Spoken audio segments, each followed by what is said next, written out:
Welcome back to another edition of the podcast. And on this edition of the podcast, I'm pleased to be joined by the voice of the National League, Mr. Adam Summerton. Adam, firstly, how are you doing? I'm really good, thanks, Luke. Yeah, it's good to get back underway.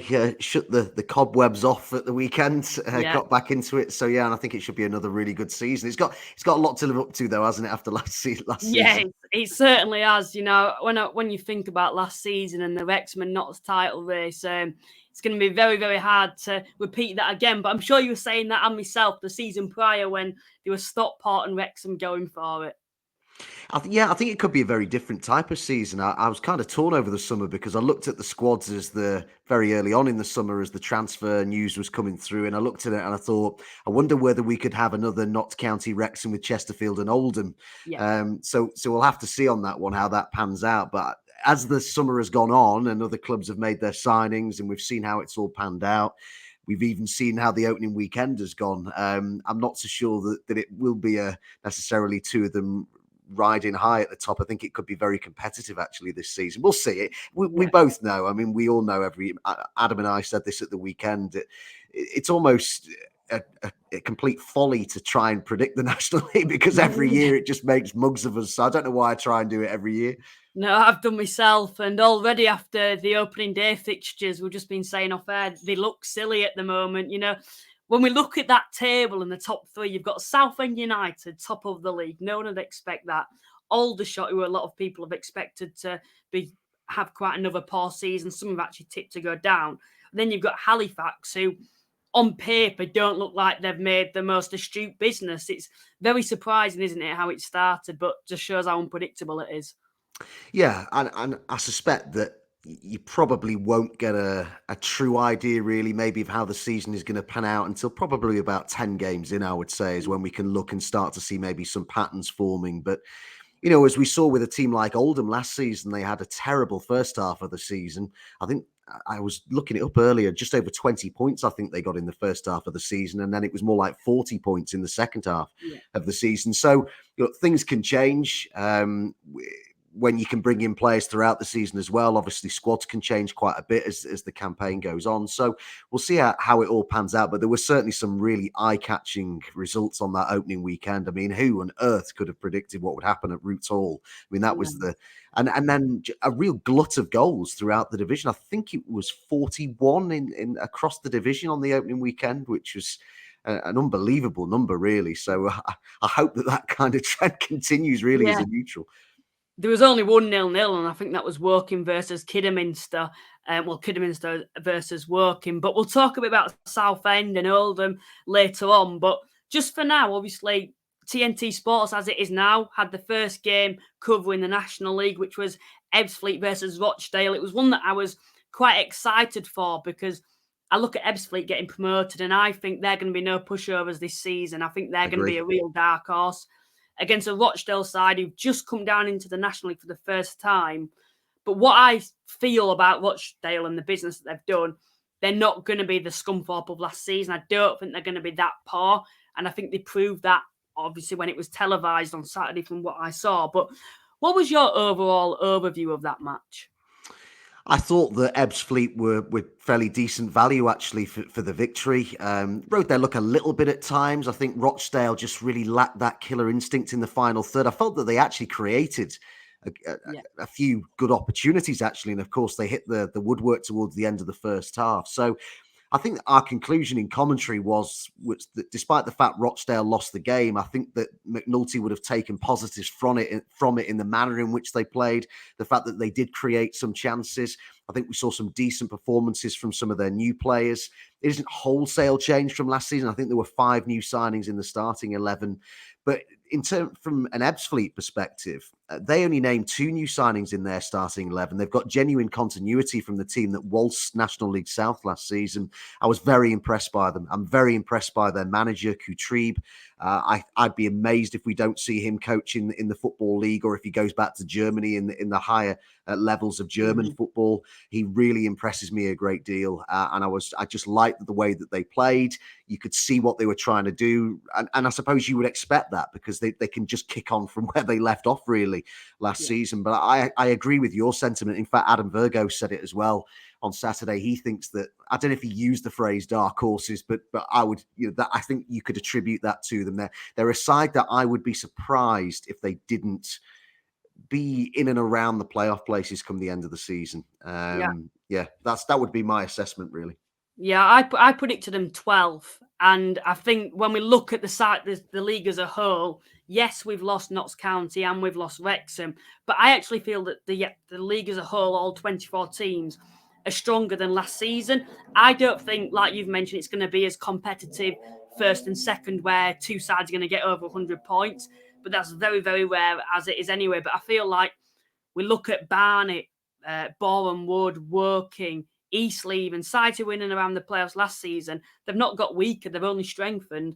And then you've got your Gateshead, your Ebbsfleets, your Altrinchams, maybe, if I'm being a bit biased, your Halifaxes who are wanting to get back, wanting to compete for those playoff places. What are you to expect from the likes of Gateshead and Altrincham this season, who see themselves as potential playoff challengers? Yeah, I'm glad you picked those two clubs, because they're two clubs that, again, I've been impressed with some of the names that I've seen coming in, but also the little glimpses you get about how they're run as clubs and how ambitious they are, how they're trying to do it. I don't know if organically is the right word, but that, they're not clubs that have just got a fortune to go out and splurge on players, but they've got, you can tell that as clubs behind the scenes as well. I'm just talking about the manager and the players, but above them, people more in charge of recruitment and things like that. There's clearly organisation behind those clubs, and they've got some promising people at those clubs as well. I mean, I really like Phil Parkinson, the work that he's done at Altrincham. I think they've got somebody really good in place there. You could say the same at Gateshead too. So they're two sides to keep an eye on. I mean, if you look at, they're not going to challenge for the title. I'm not saying that, but again, they're clubs that I think can be thinking about genuinely pushing towards the playoff places. But the thing is, as you've alluded to there, the strength and depth of the league this season is impressive. And it means because we've got, it goes all the way down to 7th, which is one of the great things I think these days about the National League. It means that there are so many clubs who'll think that they've got a chance of promotion, even if they have to sneak through by finishing 7th, 6th or 7th in the regular season. I think there's a really big contingent of clubs, and they're two of them, who will feel that they could sneak in that way.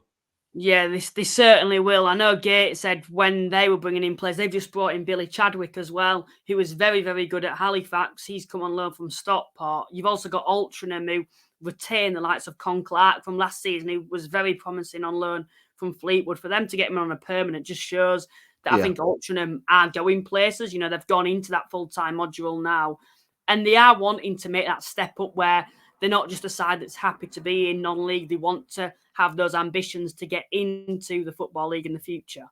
Yeah, exactly. And that is, from some of the conversations that I've had with people who are either at the club or know about the club, that is the general feeling and the vibe that I get, is that they are ambitious, but they're quietly ambitious. They're not shouting about it necessarily, but you just alluded to important changes behind the scenes as well, in terms of going full time. That is about as a bigger sign of ambition as a club like Altrincham can show, really, isn't it? They're really looking to have a go, but doing it in a way that is sensible, and is not reckless in any way. And as I say, I'm doing it in a fairly organic way, and I'm impressed by what I see by a lot of clubs. There's so many. I was thinking about this today. If you look at managers, if you look at people behind the scenes, there's players, of course, as well. That goes without saying. There's so many talented people working at this level of football. There really is. Even if I just look down the list of the managers in the league, there's so many of the managers who are genuine. I'm not just saying this, genuine, I would say. I think they've got every chance of one day managing in the Football League. I really do think there's a lot of talented managers right now at this level. I totally agree with what you've just said on managers, because when I was looking at pre-season, I never want to rule out a manager before season's even started, but I was looking at all the clubs, and I think 3/4 of the clubs had a manager that, in my opinion, I would highly rate to the highest of ability, and like you've mentioned, would be able to manage it in the Football League in the future. But just looking at those sides from last season who maybe overperformed or got into the playoffs, which is your Barnets, your Bromleys, your Boreham Woods, Workings maybe, who, I think had successful seasons last season to just get into those playoffs. This season then, Do you expect any of those to fall off and maybe finish just outside of the playoffs and maybe do what we've seen where Halifax last season, where they finished higher mid, just inside the top half? Maybe your Torquay, Solihull Moors last season. Do you see any side that might fall off maybe this season quite significantly? Because it's so hard to judge. Yeah, and it's hard to replicate a performance like that than maybe you have slightly overachieved and then to go and do it again after you've probably lost some of the players over the summer that enabled you to achieve that is difficult because you have got to recruit well over the summer. And I think some of the clubs that you've mentioned there, I think they have, and they've kept a nucleus of those squads as well. So it isn't like maybe we've seen with clubs in the past who've reached a promotion final. Torquay maybe being one example where they've lost a lot of the players that helped them get there, and then they've really dropped considerably the following season. I think sometimes clubs who reach a promotion final and get really close and then lose like right at the last, sometimes you'll see a hangover from that as well. So there are all those factors to take into consideration. But I would be fairly confident that clubs like Woking and Barnet can go again, actually. I really do. I mean, you look at, and we've just talked about managers there, and that's highly relevant with those two clubs in particular. Darren Sarll at Woking has proved time and time again what a canny manager he is at this level. And Dean Brennan, what he's done at Barnet, when you think the mess that he inherited, the amount of change that been at that football club in the managerial position over a course of a few years, it's quite an achievement what he has managed to do at Barnet to get them in a place where they are able to challenge for promotion. I think they badly underwhelmed in their playoff game. I think they've been really disappointed with the way that they performed against Boreham Wood, particularly with home advantage in the playoff game. But I think if you take their season as a whole, there was a lot to reflect on and be pleased about. What was I'm trying to think of the other clubs you asked me about there. They were two of them. Boreham Wood, Woking. They were the other two. Yeah. Yeah, Boreham Wood are a side who, under Luke Garrard, who I still say this every year, and I think Adam, who shares my opinion on this, I'm still surprised every year that he's still there, if I'm honest. That's no reflection on Boreham Wood. Yeah. It's more just the fact that I really rate him as a manager, and he's in that bracket of coaches who I think have to be coaching in the EFL one day. Now, when that'll be, who knows? But he showed a lot of loyalty to Boreham Wood. I'm sure he'll have had opportunities to move on. But I'm sure if he's going to stick around, as it looks as though he is going to, he'll feel with the summer additions that they've made, with the organisation skills that he has, particularly defensively. They always impress in that respect. I think that they could again challenge. I thought back, Adam and I were discussing off air at the weekend. We were talking about Boreham Wood and their promotion chances, and we recalled, I think it was the season before last, when they were in the run for the title, and then they had their FA Cup run, and then I think the FA Cup run really kind of took over a little bit, or it certainly meant they had a lot more matches, and I felt, and then their league form completely dropped off and they completely fell away, and you almost forgot they were ever in the title hunt, but they really were in the hunt for the title. So he's proven year on year that he's able to he's able to build teams that might not have huge depth, but if he can keep everybody fit, and I think that's always a big thing with Boreham Woods, because they run on a fairly not the deepest of squads. They need to keep people fit, but if they can, I think he's already proven many times that he can get them around the playoff places at the very least.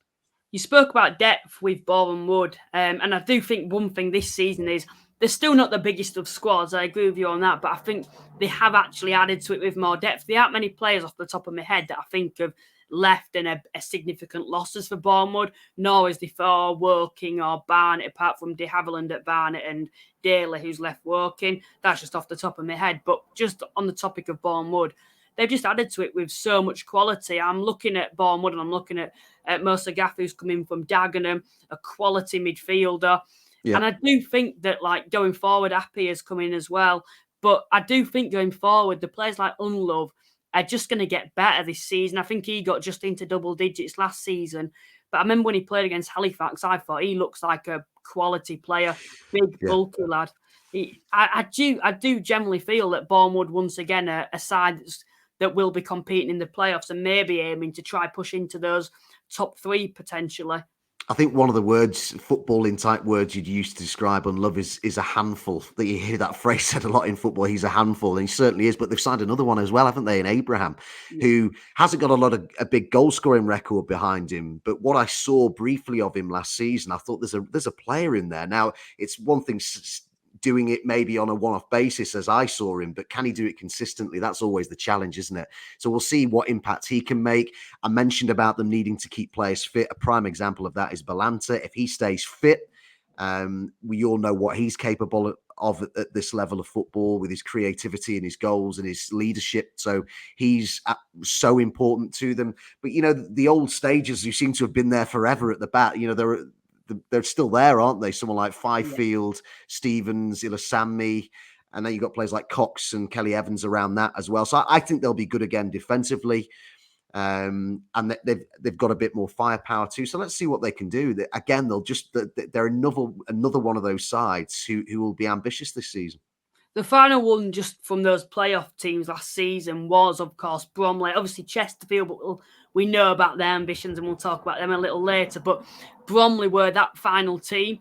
And last season, they were a bit like Boreham Wood, I feel. You always know what to expect from them.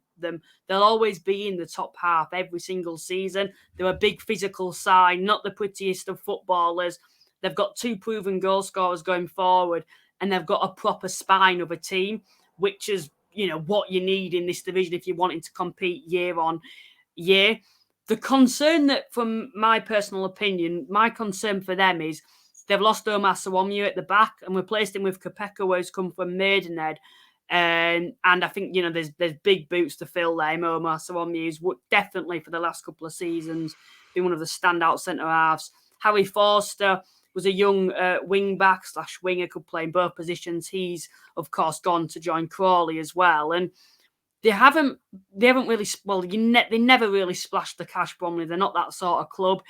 But they just make quite smart signings who on paper may not impress you, but seem to always work out at Bromley. But do you have any concerns with sides around them getting stronger that they might slip out? Or do you think they're going to be a side that will just be just as strong again? I could see them having a similar type season in terms of the number of points that they got on the board.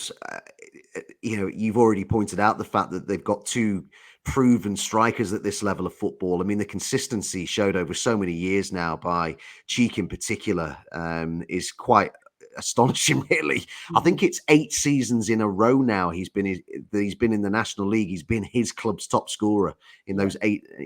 His record stands up to anybody in terms of longevity at this level right now. And then you've got Marriott, who got into double figures as well last season. So there's goals that we already know in the side.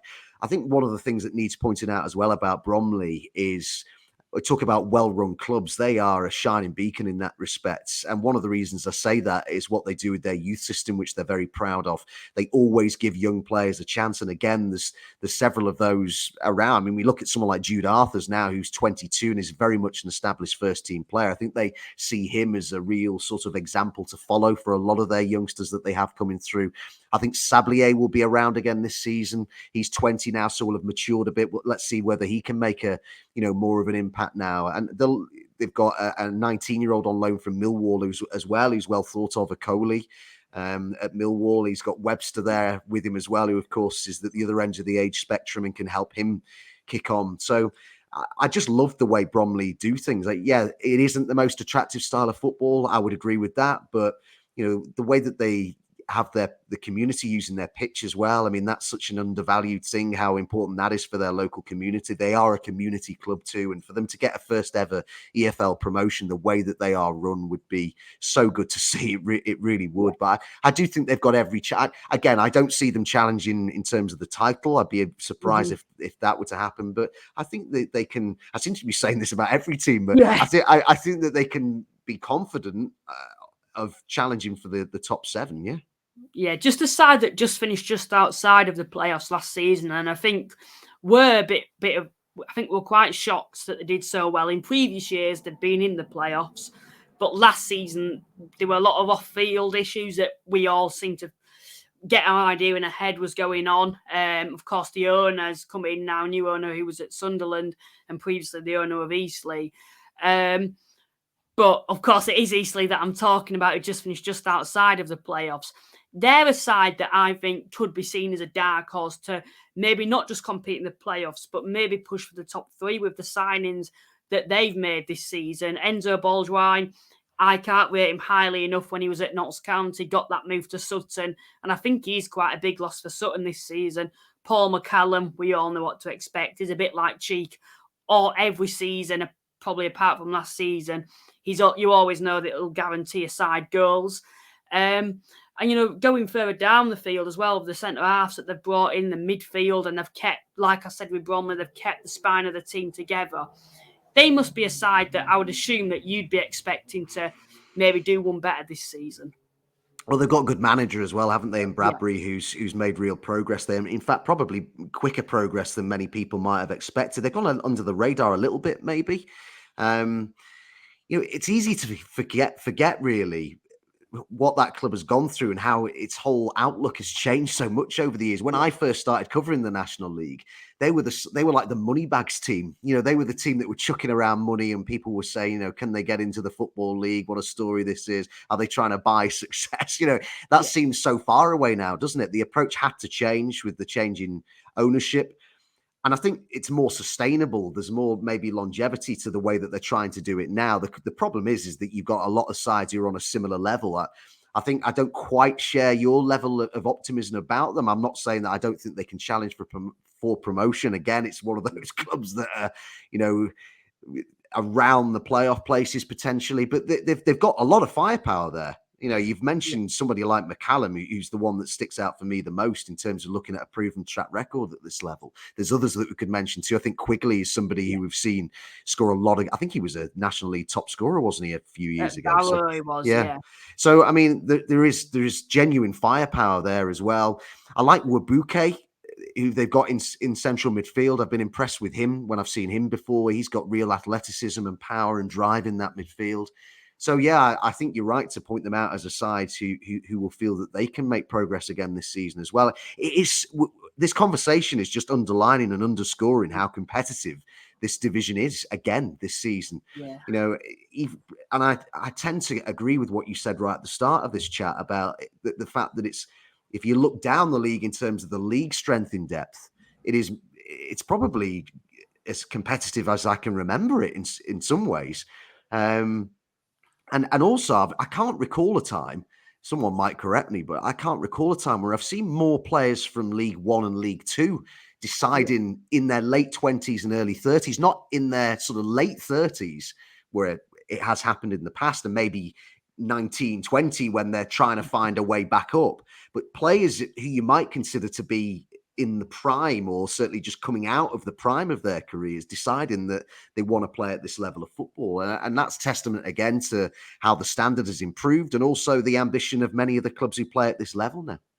Obviously, there's another big name that I'm going to throw in here, Hartlepool United coming down to this division. I get the impression, although they lost on opening day, that they're going to do better than what Rochdale have done based on them having previous experience in this division in the past. I think that will go a long way, like it did with Grimsby when they came down. And they've made some quite smart additions. Another side, I won't go overboard about the business that they've made, but Diasaruwe, who's come from Southend United. They had a centre half as well from Dagenham. I've forgotten his name now, who they've brought in as well. What do you expect from Hartlepool this season? What would you say their ambitions should be? Well, I suppose on the face of it, you look at a club that's, just come down from the Football League, and I'm trying to think, was it 2 seasons they were in the yeah. I think it was, wasn't it? Was the season where you had probably one of the biggest moments in your commentary career with Colavan. I remember that. Yeah, it's amazing how many times that comes up, particularly on social media. It's a clip I seem to see every few months on social media. So the first thing to say about Hartlepool is that I'm surprised that they're back here, if I'm honest. And I'm sure the fans are incredibly frustrated when you consider how hard they worked as a club to get back up. I can't believe that it's been allowed for them to come back, because it's so rare that we see this nowadays. Generally, clubs who go up. Grimsby that I can think of, even like your Harrogates and Suttons, they've seemed to do fine, haven't they? Yeah, they tend to go on again. We nearly saw Stockport do that last season, lost in the playoffs in League Two. I think they'll challenge again in League Two this season. I know they lost heavily on the opening weekend, but I think Wrexham and Notts will probably challenge for promotion this season as well. So it says a lot about the strength maybe of the National League that it is a bit of an outlier that we have a team that's only lasted 2 seasons back in the Football League before coming back down again. So when I look through their squads, there are quite a few names, because I haven't covered them yet this season. There are quite a few players that I need to get up to date on. I don't know a great deal about them, so it would be unfair, really, of me to say a great deal about Hartlepool. But their ambition, I guess, has to be, with a club of that size, having just come down for the EFL, it would have to be to try and go back up. And they've got a very good manager there, someone I've always rated, even before he won the National League with Macclesfield. John Askey is a good coach. He's got a proven track record at this level, and they've got a good man there as well. Somebody who should get players on his side, somebody who's capable of working outside of a club with huge levels of money as well. He can do it on on perhaps a lesser budget. Just a few sides that I want to talk a little bit about on the other side of the table. Perhaps maybe those clubs will feel that's unfair and may disagree with me, but more the part-time clubs. So Oxford, Dorking, Wealdstone, those 3 sides that are part. I think there's another one as well, Maidenhead, that's it. So they're the 4 sides. Honestly, this is my impressions that they're going to be down there this season. I think their hope for the end of the season is that they survive once again. Let's start things off with Wealdstone then. They actually managed to win on the opening day against York, another side that we're going to talk a bit about in more detail later on, but that's a massive win for them on the opening day. What do you expect from them this season? Because, of course, they've got a very good manager, but they've not been the busiest in the transfer window and had quite a poor end to last season, albeit throughout the season, they had quite a positive campaign. I was so impressed by Wealdstone last season. I talk about well-run football clubs, and I would certainly put them in that bracket. In terms of, if you just look at their attendances, they're pulling in numbers that they've never really done before as a football club, and that's largely because of the organisation that they have off the pitch. I think they spot players quite well. Maynard has just signed a new contract, hasn't he? To stick around as well. Saunders as well. Yeah, so they've got that stability there as well, and they've got there's still players from last season. They've got I just think that there's still a lot positive there. I think the only reason that they didn't really challenge right till the end of the season for the playoff places was simply a lack of depth. I think in the end, it just caught up with them. They were just shattered, I think. I really do. And I think that it was a shame in a way that really showed in the end, because they'd done so well to be in the conversation for the playoff places for a large part of that season. It's easy to forget that. So they can be so proud of what they achieved last season. There is that continuity. So let's see what they can do this time. It's going to be hard to repeat that, I think, because, but particularly as a part-time club, because there are so few of them left now.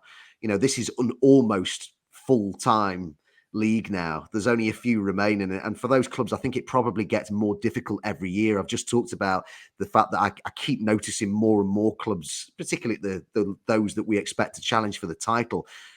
And Wrexham and Notts as well, who've just got promoted, they're regularly dipping into League 1 and 2 to sign players. So if you're a part-time club and realistically your pool of talent, you're looking at the leagues below, you're looking to find gems from the 6th, 7th, maybe even 8th tiers. So it gets harder and harder every year, I think, for clubs like them. But they're well run, and they've got good management duo there as well.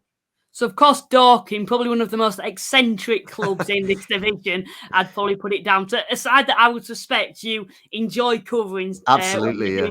Because you do. It's even like at the weekend, although they lost, I expected them to get absolutely battered by Chesterfield. And then again, they go away and they score 3 goals at the Technique Stadium. That just says a lot about them. But last season, of course, safety, a lot of people were expecting them to be down. Then they managed to survive. I think Mark, from what I've heard of him, he was happy with that. But now he spoke to me, and you probably won't believe this, but his initial thoughts were top 3 this season. And that is some ambition for Dorking Wanderers. I get the impression that they're going to be down there once again, because I don't think they've added enough to the squad to give me the impression that they're going to be competing for the playoffs. And as Mark wants to know, top 3, what What do you get from them? Of course, Tony Craig's returned after a successful loan spell. They've kept the squad together with no major losses apart from the goalkeeper who they've replaced. What do you expect from them this season? Well, judging by the opening weekend, lots more goals in Yeah. both nets. Yeah. and it made them great to watch last season. I'm not sure that it's ever going to be a way of playing that's going to get them to where Mark seems to want to be, which is challenging right at the very top end of the table. I'm just not sure that to play in such an open fashion is you're ever going to achieve that at this level of football. Look, he's proved not million, he's proved thousands of people wrong over the years, hasn't he? So I may well be in that list of people he proves wrong, but I think they might have to change their style in order to have more of a chance of achieving that level of ambition. I think if they were to finish mid-table, that would be another really good season in terms of progression. And last season was whilst they flirted with relegation, ultimately they stayed up. And for me, for them to stay up last season was a good season because you would have thought that they would be a side who could potentially go down with, the resources that they have there, the sides that they're competing against. So I think if they were to finish mid-table, that would be progression for me. I don't see them challenging for promotion. I tend to agree with your sentiment. I don't look through their squad and see enough names that are leaping out at me of players who would see them significantly improve on last season. Yes, they could improve on what they did, but will they significantly improve on what they did? I don't think so. The only impressions that I get that they might improve is that they finished the season quite strong in the end, and they did have quite a lot of injuries. Obviously, Alfie Rushford as well got injured at the start of the season, and he's proven in the past when he was at Havant and Waterlooville that he can be prolific at this level. But I think overall, although you've kept the squad together, it proved last season that when you're coming up against the sides that are in and around the playoffs, you've got to be consistent if you're wanting to get into the playoffs. And I just can't see that Dorking side, with them being part-time as well, them competing for the playoffs this season, unfortunately. Another side, though, that we know what their ambitions will be. It'll be safety once again, as it is every single season. Maidenhead United, I think it's going to get tougher for them. I say this every year, though. I always predict them to go down. They always prove me wrong. But last season, it was a bit too close for comfort, to be honest, from their perspective. I think they actually survived by 2 points just in the National League last season, with quite a poor end to the season as well. I'm starting to feel that this could be the time they may go down, especially with Aqua leaving the club, who was a proven goal scorer for them. That being said, Josh Kelly left the club last season. I thought they'd go down after that. What do you get from them? Do you feel they're a side that, with the league getting stronger, especially near the bottom, with the sides coming up the division, do you get the impression that this could be the time they go down, or do you just think they'll find a way to survive again? Well, I've been watching this league for a number of years with Alan Devonshire in it, and he always finds a way. So I can't, it would be going against everything I've seen over the years to say that he won't manage to do it again.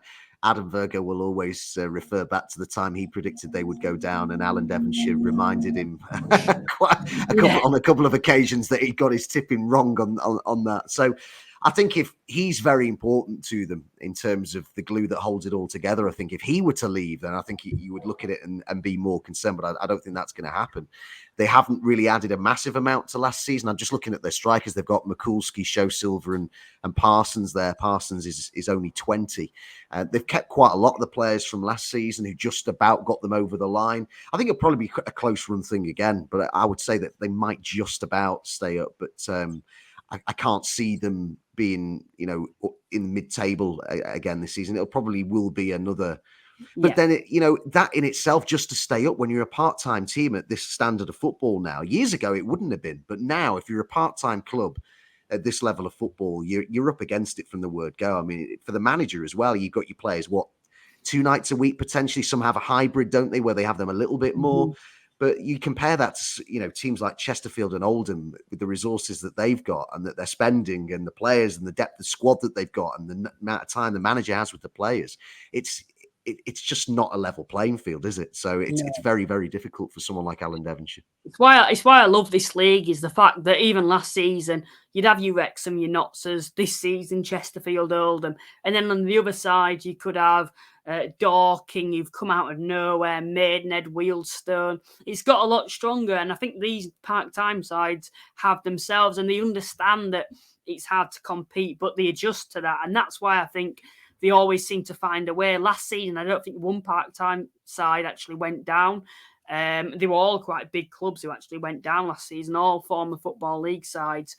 But this season, a newly promoted side who are a bit unknown, and it's hard to judge them, I'll be honest. I don't know too much about them. Not the best of results on the opening day. I'm going to ask you the question here. Aldershot obviously defeated Oxford by 5-2. What do you take from that? Do you take more that Aldershot have significantly improved and they're going to be a massive dark horse this season? Or do you see that Oxford are just going to be a side that are going to struggle this season and be maybe the Maidstone of last season, the Havant of a couple of seasons before, Welling? What do you take from that? Or do you think a bit of both, with Aldershot maybe improving and Oxford being quite poor? Yeah, I think it's very difficult, isn't it, to read into one game. Yeah,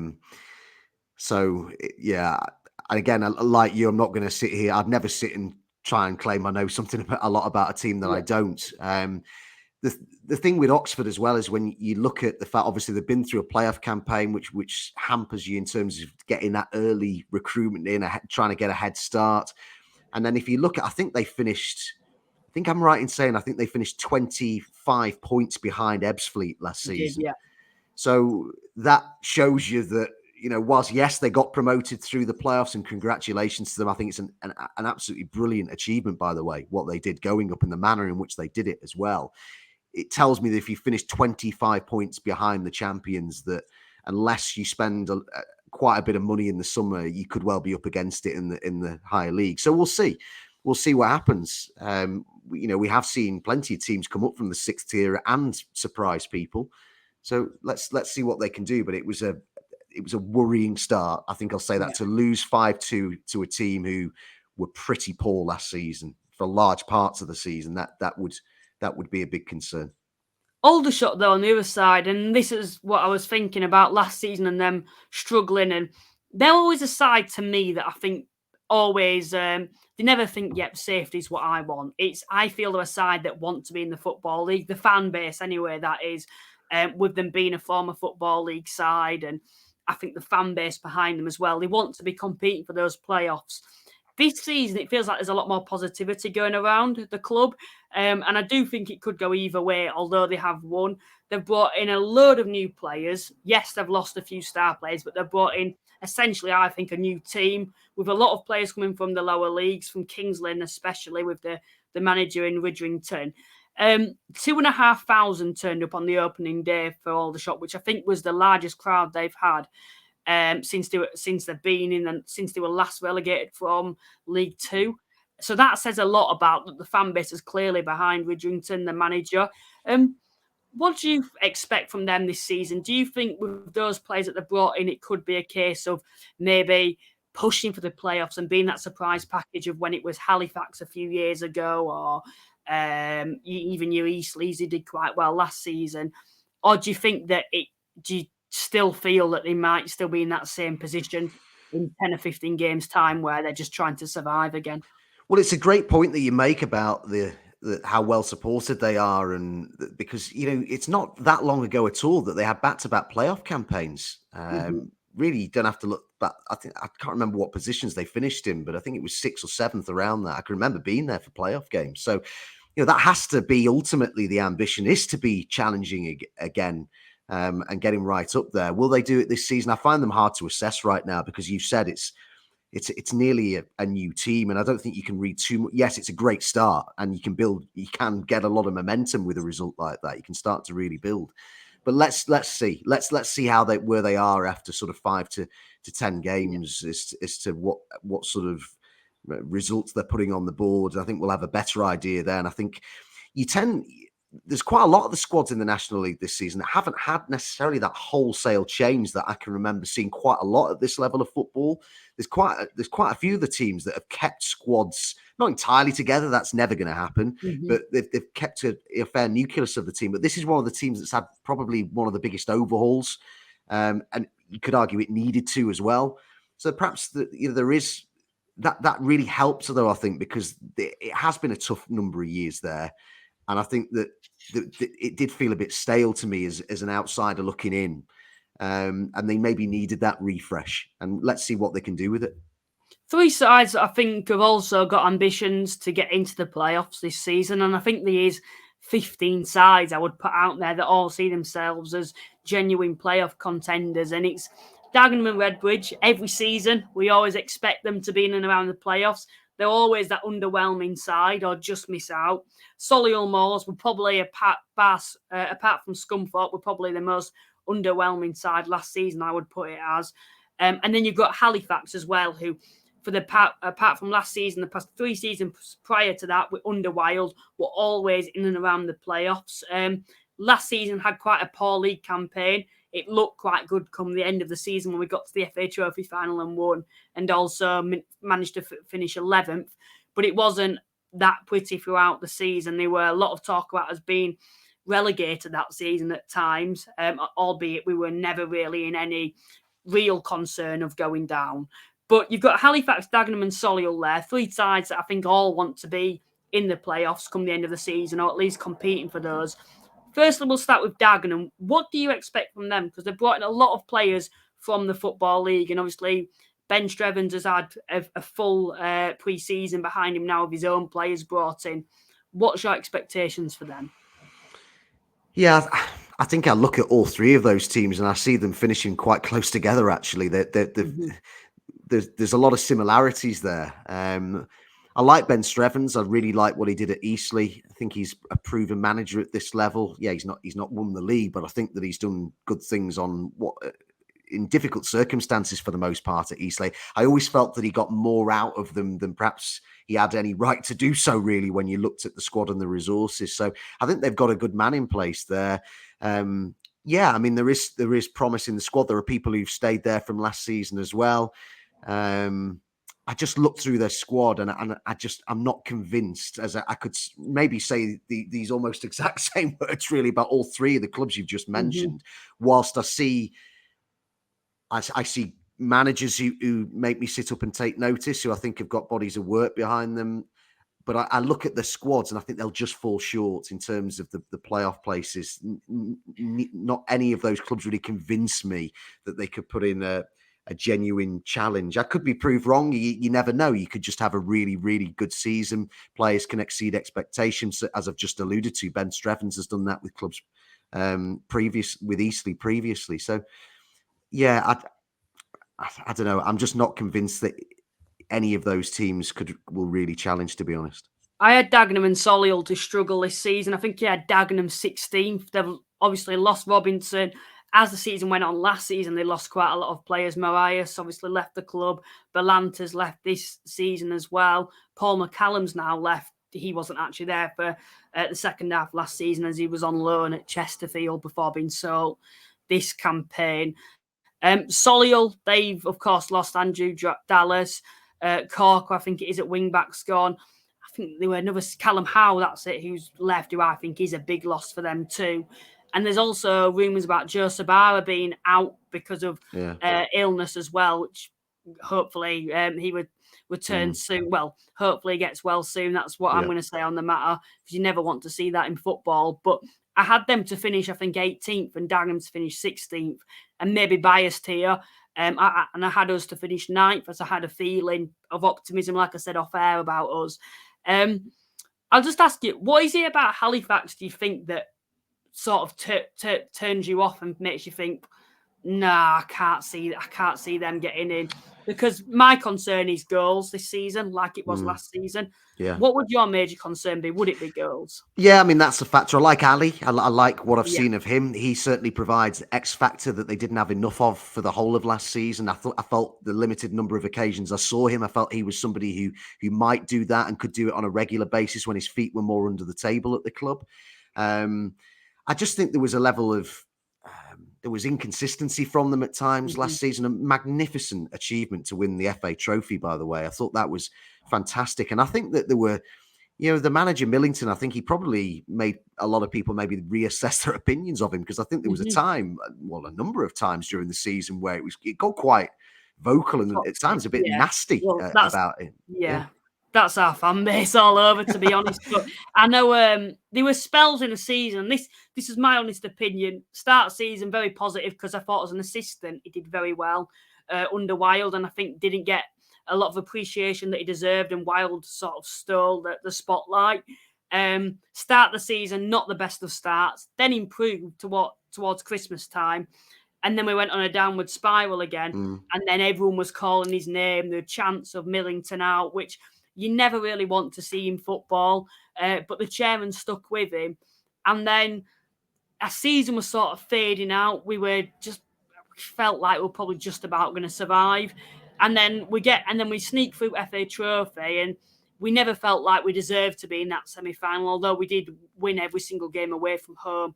The only actual game we didn't win on penalties was Aldershot away.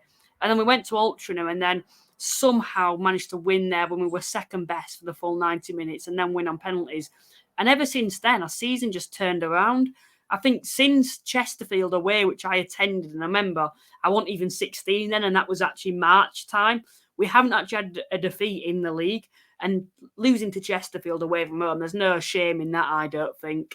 And then obviously we managed to beat Altrincham, and then there were just a load of positivity. After that, we managed to beat Wrexham at home, York away, Maidstone, Dagenham, Eastleigh.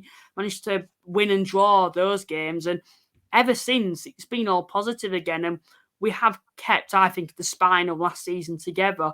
The only players I think we've lost are Jack Senior and Disariwe, who I feel they're going to be too very hard to fill. But I think Galvin will fill that role for Jack Senior, to be honest, this season. But we'll move away from Halifax now. I want to talk about the sides that I think it's been known on social media have got the money to compete. York City, I think we'll start with a takeover this season, which was needed. And they've splashed the cash. I would say maybe have probably had the biggest turnover with the quality of players that they've brought in. Football League standard players, a striker who was prolific in the Scottish Championship. What do you get about York? Because I think that as soon as they signed Tyler Cordner, I got the impression they're no pushovers this season. They're going to be an ambitious club. That owner certainly is in Matt Ugler. What do you get? Of course, he lost on the opening day, but what's your impression? Well, a first thing to point out really is the high turnover. I think that a club who has a high turnover of players in a summer at any level of football, really, it's just that little bit more difficult in terms of continuity. So you've got to overcome that hurdle to begin with when you've had a lot of new faces come in, a lot of players going out too. So there's that challenge. There's a lot of players there now. It's a really, really deep squad, and that as well can bring problems. So they're two maybe slight negatives, but you're right to point out that they've invested in very good footballers for that level of the game. And Cordner is the type of player who I would be amazed that there weren't EFL clubs having a look at him. I know a couple of Notts County fans I talked to regularly said they thought that they might have a look at him actually over the summer. And for this level of football, he's cost them, it's a 6-figure transfer fee, I think I'm right in saying. So it's a big investment. There've been other investments in other parts of the team as well. And I think the ambition there has to be, when you've had that level of investment, it has to be to challenge for the title. It's a big football club. And it has to be ambitious, and clearly the new owners are ambitious. But a lot's happened at that football club in recent years, and you've got to turn around the mentality, I think, as well, and that's something that's not always that easy. So there's a lot to unpack with York, and I think for that reason it's hard to come to any firm conclusions as to what they will achieve or won't achieve this season. But you have to look at the outlay, the depth of their squad, the number of players there who've played at a higher level, the ambition of those at the top of the club, and you have to say, well, surely they've got to hope to be challenging, at the very least, to be in the playoff positions at the end of this season. Yeah, I think it is quite a hard one to judge with that squad, because There's been times I think there's still gaps in that squad where they need, if they're wanting playoff contenders, they need to fill those gaps. The wing back positions, I think they need a midfielder as well, and probably another striker as well if they're wanting to maybe compete for the title, which I know a few York fans have said. I do feel that York fans are getting a bit ahead of themselves from what I've seen on social media. I generally think that their aim should be to compete for the playoffs this season. We saw with Wrexham when they had the takeover, although they splashed the cash like mad that first season, it took them 2 seasons to get out of this league with, I'm going to say, an unlimited budget for this division, within reason, with playing with financial fair play coming into it as well. Even Stockport, when they had the takeover, it took them a few seasons to get out of this division. So I don't think York are going to be a side that I think are going to be anywhere near getting out of this division this season. Maybe the following seasons, that's when you gain a bit more confidence to go on and get promoted.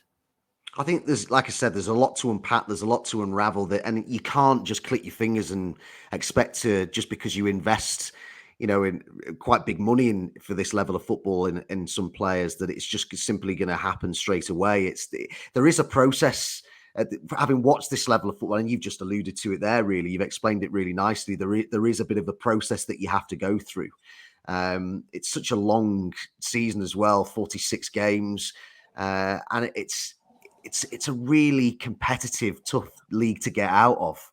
As so many clubs have found over the years, and you can't always just wave money about and get straight out of it. I'm impressed though by what the new owners are doing in terms of putting their money where their mouth is. I think that's great. And if they can get that place going, if they can start to get results together, I think the backing they'll get there from the supporters, who are so desperate and so eager for success. And I think if they are getting it, I think they'll come out in their droves. I mean, they do anyway, even when things have been really going against them. They're a good supporter base there too. So if they can really get it motoring there, it's a football club that's, I'm not sure I'd call it a sleeping giant, but it's a football club that should be achieving a lot more than it is. That's a term I was going to use, I do think it's a sleeping giant. If you look at the city population, the fan base they've got behind them, and the potential for them to grow that fan base as well, I think York City are a side that should be in the Football League. They should have always been at least in the Football League.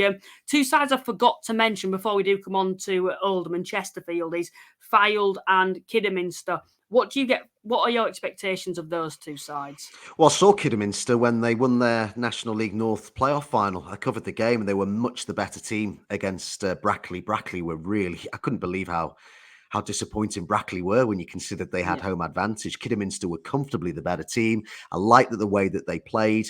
Centre forward who scored, I think it was Hemmings. Yeah, Hemmings. He really impressed me that day. I mean, he just looked like he had no business playing at that level of football. Should have been playing certainly 1, maybe even 2 divisions higher than that, to be honest. He was just way too good for Brackley. And I think that the second half to the season, well, not even just necessarily the second half of last season, but I think probably the last few months of last season, they really, really hit an incredible run of form, didn't they? That took them into the playoffs and then to win the playoffs as well. So I'm excited to see what they can do. I think that if they can stay up, or maybe even aim for mid-table, that would be a really good season on their return to this level. They've been out of this level for a good number of years. I think it's 5 or 6 years. Now 7 years, yeah. So I think to stay up or aim for mid-table would, as I say, would be a really good campaign for them.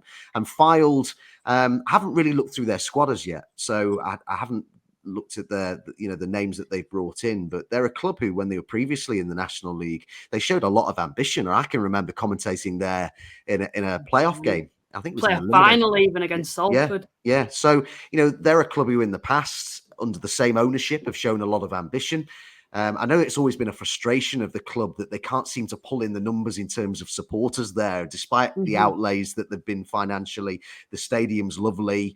There's so much that they've done there, but they still seem to struggle to pull in the numbers in terms of crowds, which is the complete opposite of a club like York, isn't it? I suppose in terms of, so that will always hamper, I think, Fylde, and unless that situation ever changes. But again, for a newly promoted club coming back to this level after a few years away, I think to stay up in your first season back would be a decent return, and try and kick on from there. It is such a tough league that it is very difficult, I think, to come in from the 6th tier, even with a hefty budget, and just really take the league by storm. I just think that it's not likely to happen very often, that the way that the league is. So, of course, before we move on to Chesterfield and Oldham, who I think are the title favourites, Southend United, and I want to kind of give Southend United a lot of credit more than be negative about Oldham, because yes, it was a very, very bad defeat for Oldham and very concerning on the opening day. But for Southend United, you'll know the story. They're not, well, it's very inconsistent how they're getting paid. 1 minute they're getting paid, 1 minute they're not. The ownership problems are in the air at the moment. For them to go and defeat Oldham by 4-0 with not much of a pre-season either says a lot about them. A lot of people have predicted them to go down this season. Some may still stand by that because it's a long season and we know they haven't got much depth in that squad. And I think they are down to 15 players under a transfer embargo as well, and potential point deductions too. What were your when you saw that result, when you saw it come through and all the goals, what were your initial thoughts, and what would you say the expectation? And I feel it's hard saying expectation, but where would you expect this Southend side to finish if nothing else happens with being expelled or point deductions? Well, when I saw the scoreline, my eyes were about as wide as they would go, I think. I just couldn't quite believe what I was seeing in terms of that opening day scoreline against one of the title favourites. And as you say, with 15, I think maybe, was it 16 with a youth player or something like that? I'm not sure. I think they named 15 players on the day, didn't they? Or whether they've got 16 registered, I'm not sure. But I don't even know where to start with Southend. It's a crazy story in so many different ways, but the fortitude, the togetherness, the application, the attitude, all those words that have been shown by the players, the staff, and the supporters of that football club just leave me in awe, really. And I don't use that term lightly, because everything points to something that they should have got absolutely battered on the opening weekend. When you consider what's been going on, the fact that the stadium was a mess only a couple of weeks ago, they've barely had any pre-season, certainly not in terms of matches anyway. I'm not even sure that they've been able to train properly. It's just the fact that they were, from a large part of last season as well, were right in the hunt for promotion as well via the playoffs in those circumstances as well. I just think they're an absolute credit to themselves. The manager, Kevin Mayer, deserves a huge amount of praise, as does Darren Curry, who works alongside him. And the one thing I would say about Southend, despite all the problems that there are with the owner and, where do we even start with that? I don't even think we've got anywhere near enough time to go into that. Yeah. But they have always had, in the last year or so, they've had good people behind the scenes. They've got good staff there. I've mentioned Darren Curry and Kevin Mayer. John Still has been in the background as well in terms of recruitment in the past when they could actually recruit. Stan Collymore is still around at the club as well. There's others that I could mention too. So, and they have got some good players, even though they've only got 15 of them. They have still got some good players. So I just can't predict what will happen there. It's almost impossible to do so because you just don't know what's going to happen next in terms of the ownership.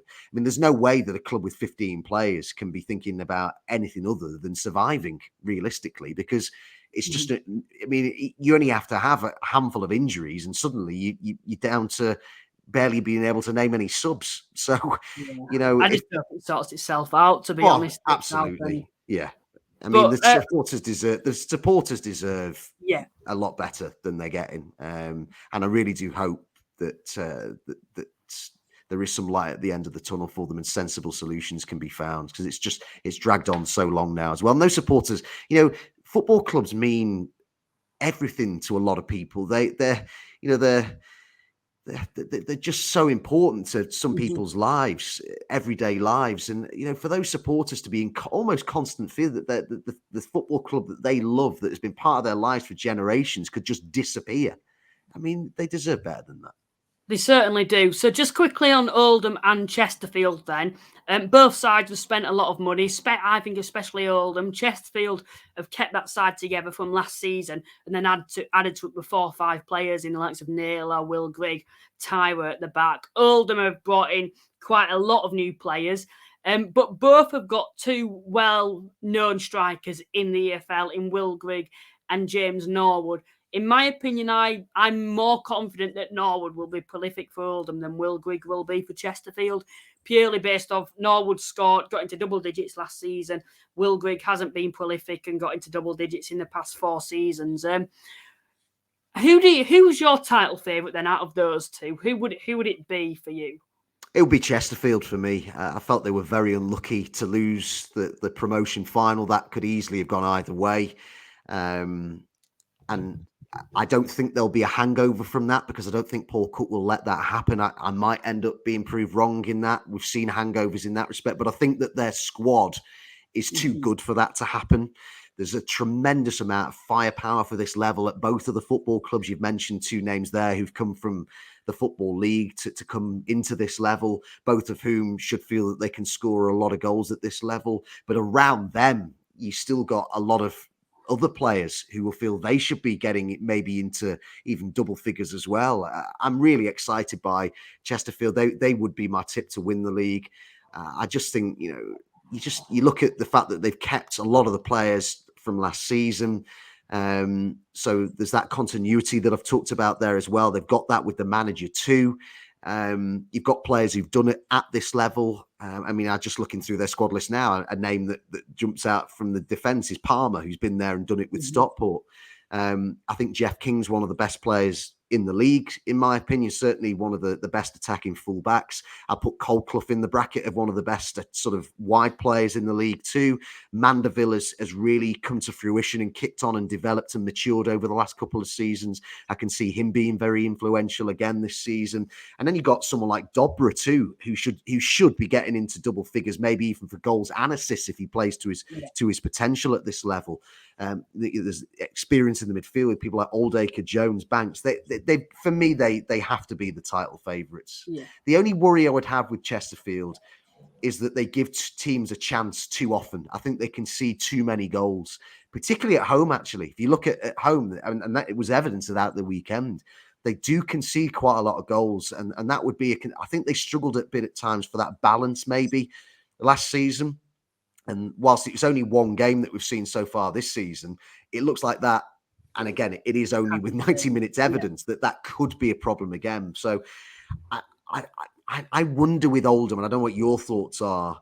I just don't think it would take too many negative results for the fans to turn on Unsworth this season. And that for me, and that for me is a big factor with Oldham because I think despite the fact they were much better in the second half of last season, much better. And there were signs of improvement and there were things to be positive about. There were still some doubts, I think, there about Oldham. And yes, they've recruited heavily over the summer in terms of key positions. They've brought in players from a higher level as well. I just feel that it wouldn't take much for the fans to turn. And that is a really important factor for me is can Unsworth keep the fans on side? And will they stay loyal to him? That's a big factor. Well, I know last season, throughout, as soon as Unsworth came in and people were asking him to be sacked after 5 or 6 games, this season, they did very well towards the end of last season. But I do weekly live streams and we had Oldham fans coming in and they were saying, we've got a good squad now, but we're never going to go anywhere with this manager. And they were saying Unsworth out. And I was saying, that's a bit harsh. The season hasn't even kicked off yet. And then they lose 4-0. And if fans are turning on the manager before the season's even kicked off, how are you going to react after a 4-0 defeat to Southend? It's very hard to judge. And I just can't see it turning out well for Unsworth, to be honest, when fans have already turned on him. So you never rarely see it when the fans have turned on a manager. It never rarely sorts itself out, to be honest. And I could see what happened with Stockport a few seasons ago. Start the season quite poor under Gannon, I think it was, like Matt Note of Rusk actually. And then bringing in a new manager 10 or 15 games in. I do feel he needs to give Unsworth a chance. It's very early, but I'm just not too confident, to be honest, about that manager. Yeah. They've got 2 home games now, Aldershot first, and then they've got Halifax. And then, of Yeah. course, it's a really early, massive head-to-head coming Against Chesterfield. live on TNT Sports on the 19th, Chesterfield. So, let's see where they are after that Yeah. Chesterfield game. That he hasn't got time on his side, I don't think. And I hate to say that because it shouldn't really be the case. But when you listen to Oldham fans, and look, they're paying their money and they're going every week, so they see the team every week, they see the progression or lack of it. And a lot of them are already saying, and still were saying at the end of last season, that they weren't convinced. I feel that he got a little bit of credit in the bank in terms of the way that they performed in the second half of last season. As I say, it's undeniable that there was improvement. Perhaps it was from a low base, though, that is the problem. So the first few games of the season, I think after that, that'll be the 4th game, won't it? I think Chesterfield. And they've got another tough one after that when they go away to Boreham Wood directly after that. So very, very, the early weeks of the season, I think, will be very telling for Oldham in terms of where they go this season and how realistic we take them as title challengers, really. I do generally see similarities with the Stockport side from 2 seasons ago, and my title favourite team, I predicted it. I think Chesterfield will win the league, although I'm more confident about Norwood scoring more goals than Grigg, but I still feel there's more quality in that Chesterfield squad as a whole. But Adam, I think we've just reached out of time now. Thank you so much for giving me this time to speak to yourselves. I've really enjoyed it. Pleasure. Thanks for having me on. Good luck with everything. No problem. Cheers. Thank you.